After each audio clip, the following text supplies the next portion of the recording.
আসসালামু আলাইকুম। আজকে কথা বলবো আপনাদের সাথে একটু পরামর্শ এবং কিছু কথা আছে। সেটা হইল আমাদের কালকে একটা ম্যাচ হয়ে গেল। সেটা কি নিউজিল্যান্ড বনাম বাংলাদেশ। তো বাংলাদেশে আমাদের যত টপ প্লেয়ার ছিল আমাদের সেরা স্কোয়াডই ছিল, কিন্তু নিউজিল্যান্ডের কিন্তু সেরা স্কোয়াড ছিল না।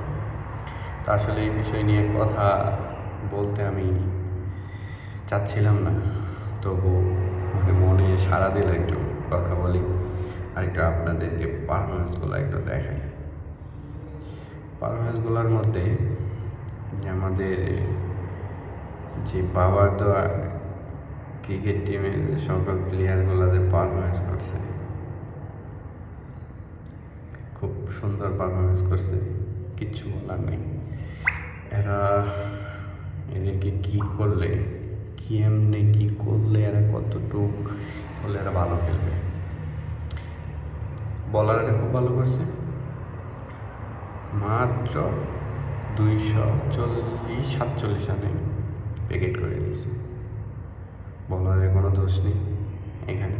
247 রানের 48 রানের টার্গেট নিয়ে ব্যাট করা, কীভাবে ব্যাট করতে হয় সেটা অবশ্যই বাংলাদেশ ক্রিকেট টিমের জানা থাকা দরকার।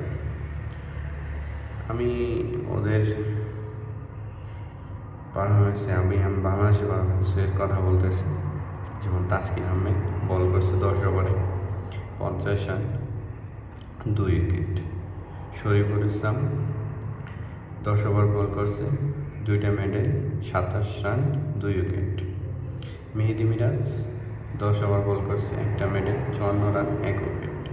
নাহিদ রানা একটু খরচে বল করছে, তবে ইনশাল্লাহ ঠিক হয়ে যাবে।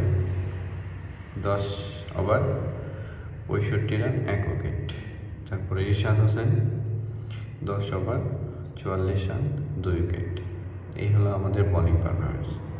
এখন আপনাদেরকে ব্যাটিং পারফরমেন্সটা দেখাই। সাইফ হাসান 57 রান করছে, 76 বলে 8টা 4 1টা 4 ছক্কা।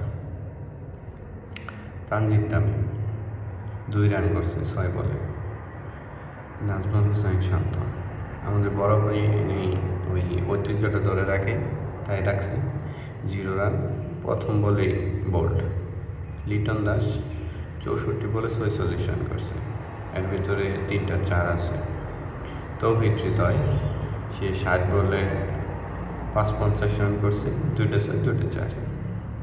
তারপরে হাবিব হোসেন 27 রান করছে 49 বল খেলে, খুব ভালো যে খেলছে একদম বলা যায় না।